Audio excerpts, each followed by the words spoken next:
Starting May 7th, you'll need more than just a regular driver's license to board a flight. The TSA will begin enforcing real ID requirements at airports across the country. We've been talking about real ID for a long time now. We really have, and now it's here. It's happening. Things are getting real. The propaganda arm for the military-industrial complex and the mass surveillance state have been preparing American minds for a big move that appears innocuous.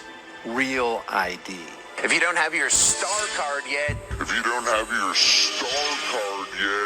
you should probably think about getting it. The deadline to get that real ID is right around the corner. If you have not gotten your real ID yet, time is running out. The deadline is next Wednesday. That's May 7th. The real ID will be required to travel domestically on planes or get into federal buildings. The real ID deadline is coming up, and you'll need them in order to board a plane. The TSA's deadline for real ID is almost here, and authorities say they will be enforcing it. A real ID. The real ID deadline that we've been telling you about, it's here starting this coming Wednesday. The rubber is about to meet the road when it comes to real ID. That's right. You're going to need it to do things like fly across the country. No, your current Idaho driver's license is not a fake ID, but unless you've already gotten the star card, it's not a real ID. New at 5, we've been getting a lot of questions about the star card. We've been talking about real IDs or the star card for years. Now, the real deadline to get one is approaching with no extensions. The real ID deadline we've been telling you about, it is here. We've been telling you starting Wednesday, you're going to need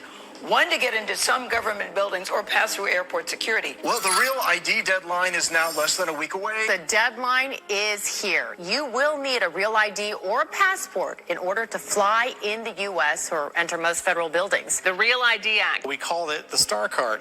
And if you don't have the star on your driver's license or a U.S. passport, it will be harder, that is, to travel by air or access federal buildings. Real ID becomes a reality. The deadline to get your real ID quickly approaching. Every air traveler 18 years of age and older must have a real ID compliant ID. Take a look at the new driver's license. See that star in the corner?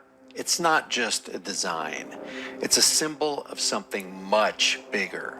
A system called Real ID. On the surface, it's about security. It's always about security. State security, national security. But peel back the layers and you'll find questions that should make every American pause. What's really going on with Real ID? Passed in 2005 after the 9/11 attacks, the Real ID Act was sold as a way to make America safer. It sets federal standards for state IDs, ensuring they're secure enough for things like boarding domestic or international flights or entering federal buildings. And it sounds reasonable, right? But here's where it gets murky. To get a real ID, you need to hand over your most personal documents, a birth certificate, your passport, your social security number, 2 proofs of where you live. These aren't just checked, they're digitized. They're stored and shared across state databases. Every detail from your name to your address locked into one new system you can't see or control. And by May 7th, 2025, if you don't have one, you're grounded. No domestic flights, no international flights, no access to federal facilities, not without a passport. And this looks and smells like stronger centralized control, hiding behind the mask of safety and security. And why would anybody be shocked? The general welfare is always the alibi of psychopathic control freaks. And it's never for your safety, and it's always about more control. Here's the kicker. States are required to share your data with each other through a national network. The Department of Homeland Security says it's to stop fraud, to make sure you're not holding multiple IDs. But what happens when all that data, which amounts to your very identity, is in one place? It's a hacker's paradise, a government's wet dream.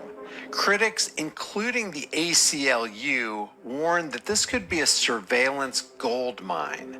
And some say it's the first step toward a national ID, a system where the government knows exactly who you are, where you are, and what you're doing. Now, let's talk about the whispers, the conspiracy theories. Across platforms on social media, people are calling Real ID a Trojan horse.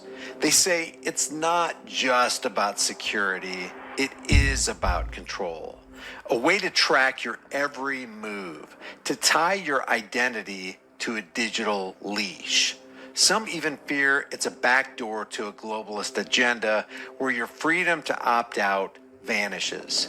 Soon you'll need a Real ID to go out to dinner, enter a library, pay rent, get fuel, or even buy food. Is it all paranoia? It could be.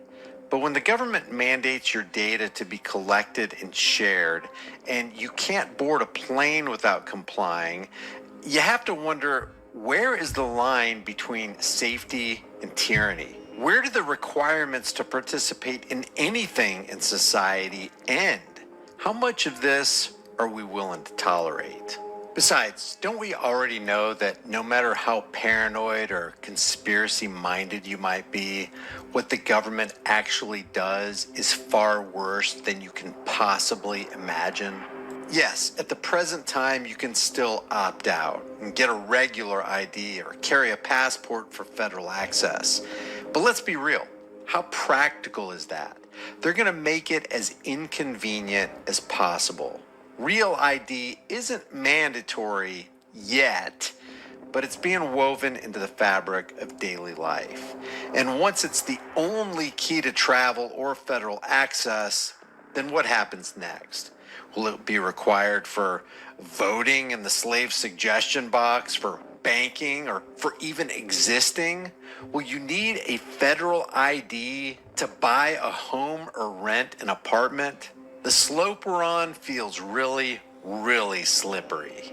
The Real ID Act raises serious questions. Why does the government need this much data? Don't they already have enough on us? Who's protecting it?